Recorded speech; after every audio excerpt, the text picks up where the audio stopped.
Welcome back to Shining in Korea. As you can tell by the stuff on the table, we've been to the market. Maesil, it is a small green plum. In Korea, they have something called Maesil extract, where they make a plum extract syrup. It is a great sugar or honey replacement in a recipe. So what are we doing with these meshes? We looked at some recipes. We know we've looked up recipes before for like a European plum brandy. I think it's called Slivovitz. But that style of doing it is pretty much the same way we've done like the peach and pear and other brandies, where you just kind of slice it up, you throw it in there with some water and some sugar, and you ferment it. Plum extract has a way of being made, which is why there are two very large things of sugar on here. These are 15 kilogram bags of sugar, so that's 30 odd pounds, 31, and 32 pounds. Each of these bags, we have 2 of them, is 10 kilograms of plums. So this is 44 pounds of plums and 60 pounds of sugar. We have more sugar than we need, but basically it's about a 1-to-1 ratio. This is a 90-day process. Yeah, this one's not a fast recipe. We'll be layering plum with sugar and plum with, it's like it's a plum and sugar lasagna. So the first step we're gonna make is we're gonna make the Maesil. Which is basically gonna be a plum sugar syrup. Yes, so, and then our game plan is to make some brandy or some alcohol. Yeah. So as a philosophical question, at that point it's gonna be a sugar syrup. Are we making plum flavored sugar shine, or are we making like a plum flavored rum? We don't know, but we're gonna find out. So we're super excited to make this just because this is a very Korean thing to do. Koreans do this all the time. Yeah, plum wine is just, they make it at home all the time. It's one of the reasons that home distilling is legal in Korea. Once this is done, and it takes the 3 months or whatever it is to make syrup out of it, and then we strain all the leftover hulls and everything out, and we got pure syrup. At that point, it's sugar syrup. We mix it with water until it gets to the right specific gravity, and we ferment it. Then we'll take some of our leftover syrup that we have, put it in a thump keg, so we'll be Maesil syrup on Maesil syrup on Maesil syrup. With Maesil syrup. Yes. So if this thing comes out tasting like cantaloupe, I am going to be goddamn surprised. If this thing turns out tasting like cantaloupe, I'm going to wonder what you did wrong, because it will have to have been you. Something will have gone terribly wrong. We're going to cut to 3 months later, and we'll have some syrup to talk about.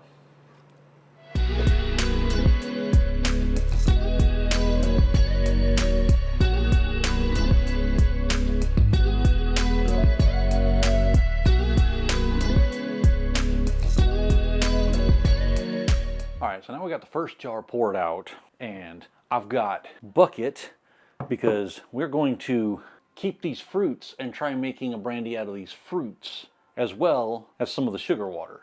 So I got bucket for the pits, and we're just going to mash this until the seed comes out. Oh, there's the seed. Oh yeah, that mashes up real good.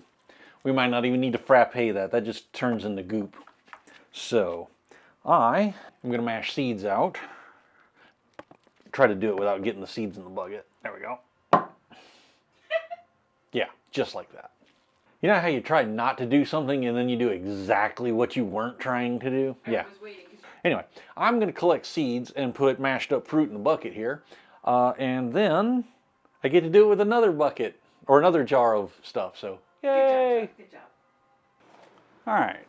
So if this thing's focusing on the seeds here, you see all that gummy on it? That's pure sugar. So what I'm gonna do is I'm gonna warm up some water, not boiling, just hot enough to melt sugar, and we're gonna rinse these nuts, and we're gonna use that to put back into the bucket with the skins in there, because we want to keep all that plummy sugary goodness.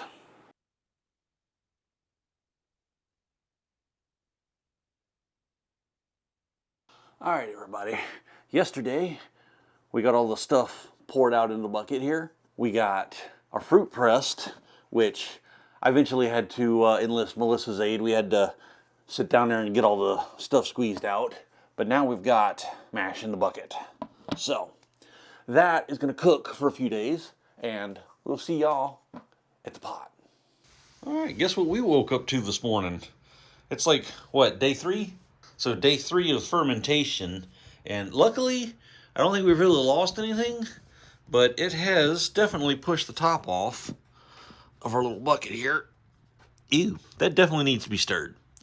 But, yeah, okay. So, I think this one got a bit active. What do you think? So, actually, hopefully it shouldn't do that again. God, I hope not. All right, everybody. Quick update. We just poured the mash into, well, we filtered all the stuff out of the mash. So let's take a look at that. All right, so here we go. The wash is in the stainless steel bucket here. We're going to use that because it was more than we could fit in a standard bucket. And that is what Maesil looks like after you've, one, made extract out of it for 3 months and then thrown it in a wash for a few weeks. I am so glad I decided to double filter this, so I poured it through that to catch the big chunks and then put the filter bag under it to catch the more dissolved stuff. And all I can really say about that is in the great, great words of Ernest P. Worrell, eee. And it has been some inordinate amount of time. We're not even really sure how long. It's just been some time. But we have our distilled Maesil, or Korean green plum shine here. At 110 proof. Yeah, at 110 proof. And we managed to get almost exactly 4 liters, which is a gallon-ish, a little bit more. We are going to mix this 4 liters with 1.5 liters of water to start. Right, so we took a little bit ahead of time and we did a test mix and we came up with a recipe. So to our 4 liters of shine, we are going to add 1.5 liters of water, which is already in there, so that's mixing into there. Anyway, so this is a 1.5 liter bottle of concentrate, and we only need a liter of it, so pour out a little bit. And as we're pouring in the last... I was going to say, this is the last, right? Yep, that makes 1 liter. This, if we haven't mentioned it before, is a Korean plum concentrate that you can buy in the store here. It makes a really good hot tea, and it's a good cold drink as well, but you have to mix this... Oh, wait a minute, it says on the back here, I think. 20 mils of concentrate to 120 mils of... So 5 to 1, 6 to 1. South Kakalaki math at Yeah. its finest there. So, but yeah, basically this mixes 5 to 1 or 6 to 1 with water, makes some pretty good tea, but we're mixing it in here to punch up that flavor. Now we got our Maesil concentrate, which is from video here. From a video. From a video that we've hopefully done and posted already by the time this comes out. Yeah, that's posting first. But this is a syrup made of green plums and sugar. It is green plum sugar. It's literally what it is. It's great. It tastes magnificent. It makes a delicious tea. It also makes a fabulous aid. It gives you the most flavorful diabetes ever. So that is obviously going to add sugar into the mix. That's 1.5 of extract, so that should be 6.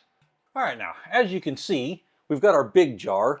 Unfortunately, this was the only jar big enough that we had clean. But we've mixed it all together here, and according to our math, that should bring us to about 55 proof, which is a little low, but if this works like the trial run did, this should be a nice, good, sweet flavor.